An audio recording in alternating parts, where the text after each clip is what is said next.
नमस्कार, आप देख रहे हैं निष्पक्ष न्यूज। आपके साथ मैं हूं रवि ठाकुर।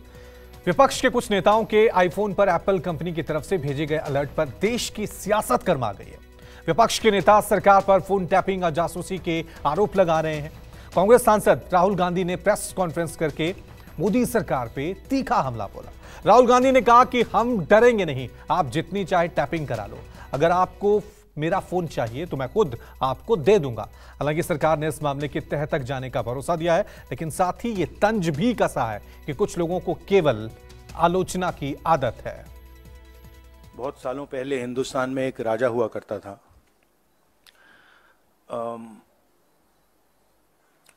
क्योंकि नरेंद्र मोदी जी की आत्मा अदानी में है। तोता कहीं बैठा है, राजा कहीं बैठा है, और बहुत समय के लिए सारी की सारी ऑपोजिशन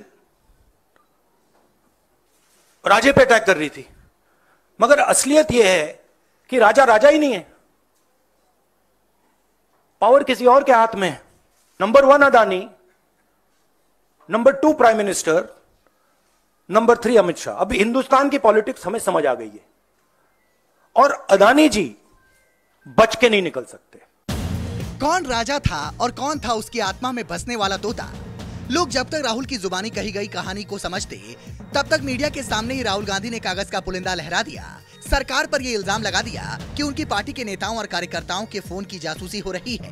विपक्ष के दूसरे नेता के फोन भी हैक करने की कोशिश हो रही है। पूरे ऑपोजिशन के खिलाफ यहां पे एप्पल का नोटिस आता है। मैंने इसको थोड़ा आपके लिए बड़ा करके दिखाया है। देखिए, अच्छी तरह देखिए, ये तोते का काम है, राइट? इसमें लिखा है, Apple believes you are being targeted by state sponsored attackers who are trying to remotely compromise the iPhone associated with your Apple ID. अब ये मेरे ऑफिस में सब लोगों को मिला है, वेणुगोपाल जी को मिला है, कांग्रेस पार्टी में लिस्ट बनी हुई है, पवन खेड़ा, सुप्रिया, सीताराम येचुरी, अखिलेश यादव, प्रियंका चतुर्वेदी, महुआ मोइत्रा, राघव चड्ढा, टीएस सिंहदेव, लिस्ट है। और ये सारे के सारे किसी ना किसी तरीके से इस मामले में इन्वॉल्व है। आज सुबह विपक्ष के कई नेताओं ने कथित तौर पर एप्पल की ओर से भेजे गए अलर्ट के स्क्रीनशॉट शेयर किए। जिन नेताओं को यह अलर्ट आया, उनमें तृणमूल कांग्रेस की महुआ मोइत्रा, शिवसेना उद्धव गुट की प्रियंका चतुर्वेदी, कांग्रेस सांसद शशि थरूर, कांग्रेस प्रवक्ता पवन खेड़ा, कांग्रेस प्रवक्ता केसी वेणुगोपाल, कांग्रेस नेता राहुल गांधी के ऑफिस वर्कर्स, एआईएमआईएम अध्यक्ष असदुद्दीन ओवैसी, आम आदमी पार्टी सांसद राघव चड्ढा और समाजवादी पार्टी अध्यक्ष अखिलेश यादव। तो एप्पल के इस अलर्ट मैसेज में क्या लिखा है? विपक्षी नेताओं ने जो तस्वीरें शेयर की हैं, उनमें लिखा है कि स्टेट स्पॉन्सर्ड अटैकर शायद आपके आईफोन को निशाना बनाने की कोशिश कर रहे हैं। एप्पल को लगता है कि आपको स्टेट स्पॉन्सर्ड अटैकर्स की ओर से निशाना बनाया जा रहा है, जो आपकी एप्पल आईडी से जुड़े आईफोन को रिमोटली हैक करने की कोशिश कर रहे हैं। ये अटैकर्स आपको निशाना आपकी पहचान या आपके काम की वजह से बना रहे हैं। यदि आपके उपकरण के साथ किसी राज्य प्रायोजित हमलावर ने छेड़छाड़ की है, तो वे आपके संवेदनशील डेटा, संचार या यहाँ तक कि कैमरा और माइक्रोफोन तक दुरुस्त रूप से पहुँचने में सक्षम हो सकते हैं। हालांकि यह संभव है कि यह एक गलत अलार्म है। कृपया इस चेतावनी को गंभीरता से लें। साइबर एक्सपर्ट पवन दुग्गल की माने तो एप्पल की ओर से मिली इस चेतावनी को गंभीरता से लेना चाहिए। जिन्हें भी ऐसा मैसेज आया है, उन्हें सावधान रहना चाहिए। आज जो वार्निंग आई है एप्पल की विभिन्न भारतीय पब्लिक फिगर्स को, ये इंडिकेटिव केवल इस बात का है कि साहब ये स्टेट स्पॉन्सर्ड अटैक्स लगातार इन पब्लिक फिगर्स के फोन्स पर हो रहे हैं, और ये उनको आगाह करने का एक प्रयास है। वो वार्निंग खुद कहती है कि हो सकता है कि ये फॉल्स वार्निंग हो, लेकिन फिर भी हम आपको आगाह कर रहे हैं, क्योंकि आप जो हैं या जो जिस किस्म का काम करते हैं, इस संदर्भ में आपको टारगेट करना लाजमी है। तो लिहाजा आपको एडवांस वार्निंग दी जा रही है। आज स्टेट स्पॉन्सर्ड एक्टर्स जो हैं बहुत ज़्यादा सक्रिय हो गए हैं, क्योंकि स्टेट्स सामने नहीं आना चाहती। वो इनडायरेक्ट साइबर एक्टर्स के माध्यम से अपने विभिन्न जो मंसूबे होते हैं उनको पूरे करने का प्रयास करते हैं। इधर राहुल गांधी की प्रेस कॉन्फ्रेंस हुई और उधर कांग्रेस अध्यक्ष मल्लिकार्जुन खड़गे ने केंद्र सरकार पर हमला बोल दिया। बीजेपी पर लोकतंत्र को मिटाने की कोशिश का इल्जाम जड़ दिया। खड़गे ने ट्वीट किया, मोदी सरकार की एक ही रट, अडानी बचाओ और लोकतंत्र मिटाओ। बी जासूस पार्टी ने पहले पेगासस का इस्तेमाल कर विपक्षी नेताओं व संस्थानों पर ताक झांक की, अब दूसरे कोई तंत्र से स्नूपिंग चालू है। इंडिया अर्थात भारत ऐसी धमकियों से नहीं डरेगा। टीएमसी सांसद महुआ मोइत्रा ने भी ट्वीट के जरिए मोदी सरकार पर तीखा हमला किया। सोशल मीडिया प्लेटफॉर्म एक्स पर महुआ ने लिखा,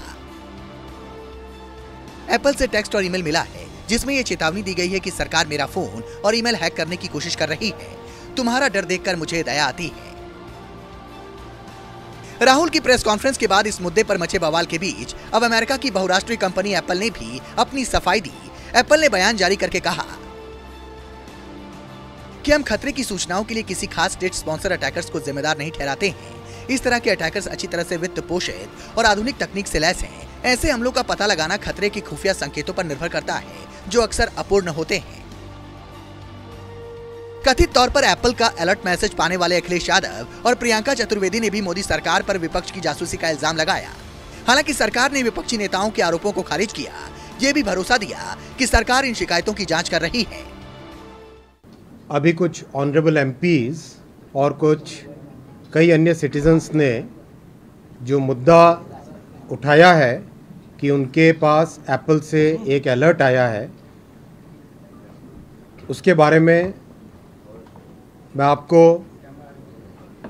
क्लियरली कहना चाहता हूं कि सरकार इस मुद्दे पर बहुत कंसर्न्ड है और इस मुद्दे के तह तक जाएंगे। There is no democratic values in this country. Is there any legal option you are planning to exercise after Apple's notice? Let us see, because this is not because only for Congress party. Mostly entire opposition party leaders have been attacked. ये जासूसी किसी काम नहीं आने वाली है। आप किसी की प्राइवेसी में हस्तक्षेप कर रहे हैं और ये सरकार घबराई हुई है। 100 करोड़ से ज्यादा लोग इनके खिलाफ हैं। 100 करोड़ से ज्यादा लोग खिलाफ हैं। क्या सबकी सर्विलेंस करोगे, सबकी जासूसी करोगे, सबको डराओगे, सबको धमकाओगे? लोकतंत्र में डराने और धमकाने से नहीं, जनता के लिए काम करने से वोट मिलता है। मेरे जब पता चला कि बहुत सारे ऑपोजिशन के एमपीज हैं जिनको इस तरीके की ईमेल आई है, वार्निंग आई है, तो मैं बस यही कहना चाहूंगी, पेगासस का किस्सा हो चुका, उसको खारिज करने की पूरी कोशिश की गई, पार्लियामेंट में उस पर चर्चा नहीं हुई। अदानी के भ्रष्टाचार पे कोई चर्चा नहीं हो रही है, उनके बचाव के लिए इस तरीके के कार्यक्रम हो रहे हैं। सब जानते हैं कि ऑपोजिशन में कौन वोकल वॉइसेस हैं और ऑपोजिशन के ही एमपीज को ये मैसेज आ रहे हैं, तो यानी ये लार्ज स्केल सर्वेलेंस हो रहा है जो स्टेट प्रायोजित है। एप्पल के वार्निंग मैसेज को लेकर सरकार भी गंभीर है और उसका कहना है कि इस तरह के मैसेज सत्ताधारी पार्टी के नेताओं को भी आ चुके हैं, लिहाजा सरकार पर इसका आरोप लगाना ठीक नहीं है। ऋषिकेश के साथ रमन कुमार, दिल्ली, न्यूज़ 24। क्या शराब नीति घोटाले में सिसोदिया और संजय सिंह के बाद अब अरविंद केजरीवाल ईडी का अगला निशाना है? दिल्ली के मुख्यमंत्री को ईडी से मिले समन के बाद बीजेपी और आम आदमी पार्टी के बीच तकरार बढ़ गई है।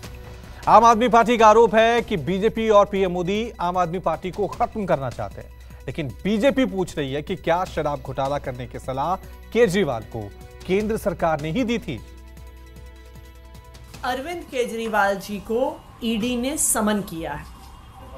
हर तरफ से खबर आ रही है कि 2 नवंबर को जब अरविंद केजरीवाल को बुलाएंगे तो ईडी उनको भी अरेस्ट करके जेल में डाल देगी। आज भारतीय जनता पार्टी और प्रधानमंत्री नरेंद्र मोदी जी आम आदमी पार्टी को खत्म करना चाहते हैं। उनको इसलिए गिरफ्तार किया जाएगा क्योंकि प्रधानमंत्री नरेंद्र मोदी जी को अरविंद केजरीवाल से डर लगता है।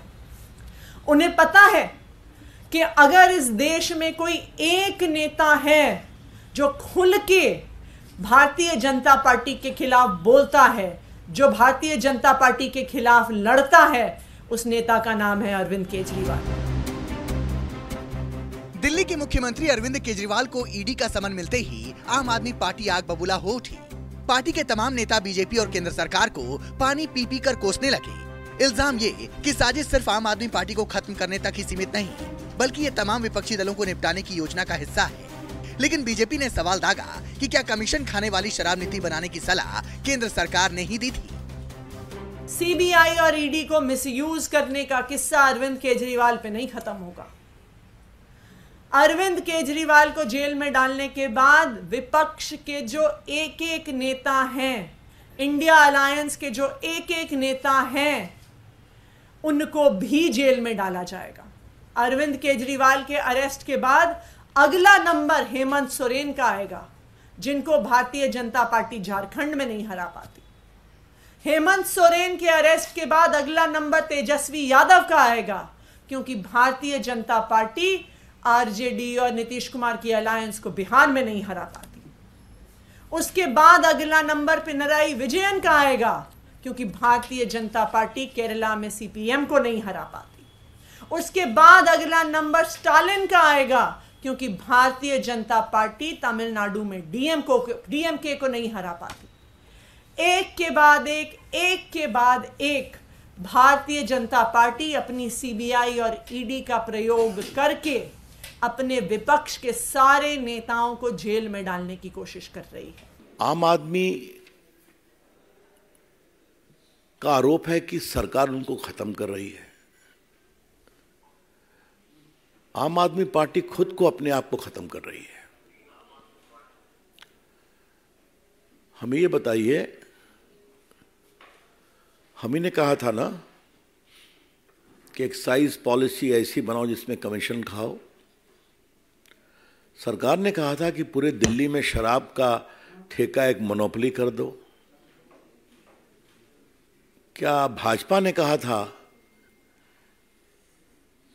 कि अपना 6% वोट राष्ट्रीय स्तर पर मान्यता प्राप्त करने के लिए शराब के कमीशन से प्राप्त करो गोवा के इलेक्शन में? ये हमने कहा था क्या?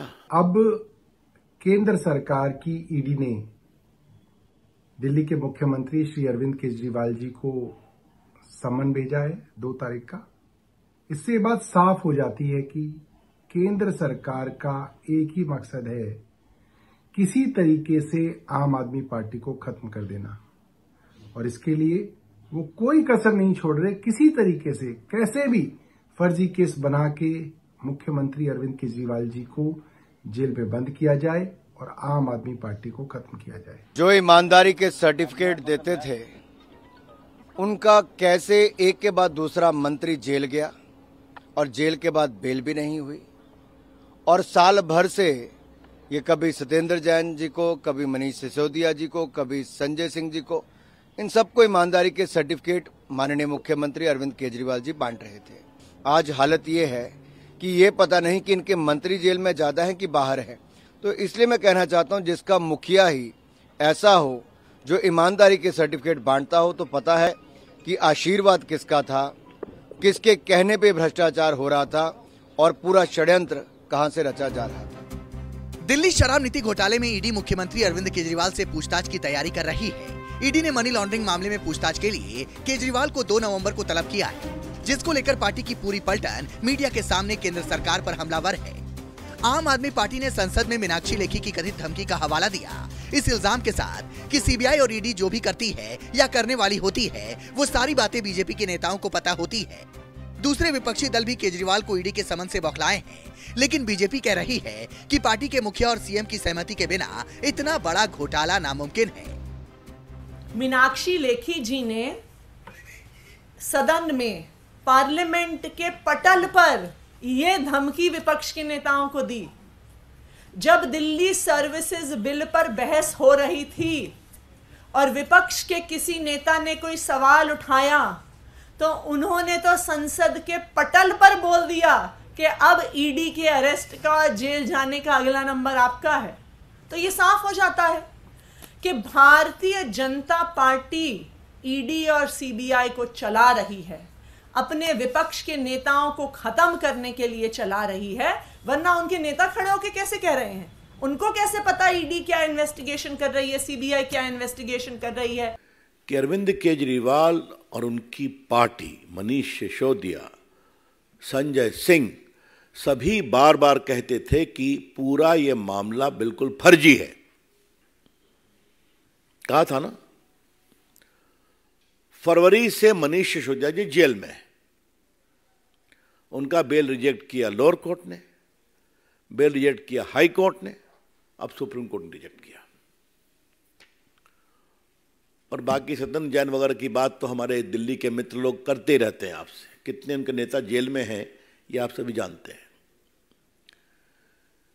लेकिन आज तक अरविंद केजरीवाल ने इस पूरे महाघोटाले पर एक शब्द स्पष्टीकरण का नहीं कहा। भारतीय जनता पार्टी वाले